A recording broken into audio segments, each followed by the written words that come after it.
ગોવિંદા આલા રે સહિતના ગીતોના નાદ સાથે ભાગળ ચાર રસ્તા ખાતે મટકી ફોડવા માટે અલગ અલગ મંડળો પહોંચ્યા હતા, જેમાં પ્રથમવાર મહિલા મંડળ દ્વારા પણ મટકી ફોડવામાં આવી હતી. સુરતમાં કૃષ્ણ જન્મોત્સવની ધૂમધામથી ઉજવણી કરવામાં આવી રહી છે, ત્યારે ભાગળ ચાર રસ્તા ખાતે મુખ્ય મટકી ફોડવા માટે અલગ અલગ મંડળ પહોંચ્યા હતા, જેને જોવા માટે શહેરભરમાંથી મેદની ઉમટી પડી હતી. તો પ્રથમવાર મહિલા મંડળ દ્વારા પણ મટકી ફોડવામાં આવી હતી. ઢોલ નગારા અને ગીત સંગીતના તાલે મટકી ફોડ કાર્યક્રમ યોજાયો હતો. ગોવિંદા મંડળ દ્વારા પોતાના રંગીન ડ્રેસ કોડમાં પહોંચીને અલગ અલગ કરતબ બતાવતા મટકી ફોડવા માટે પિરામિડ કરવામાં આવ્યા હતા. તો દિલ ધડક પિરામિડ અને કરતબોને જોઈને લોકો આફરીન પુકારી ઉઠ્યા હતા. તો ગોવિંદા આલા રે સહિતના ગીતોના નાદ સાથે મટકી ફોડ કાર્યક્રમ યોજાયો હતો.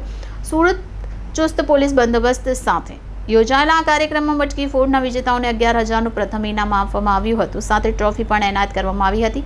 મહિનાઓની મહેનત બાદ આજે ગોવિંદા મંડળોએ સૌ કોઈનું ધ્યાન આકર્ષિત કરતો કાર્યક્રમ આપ્યો હતો.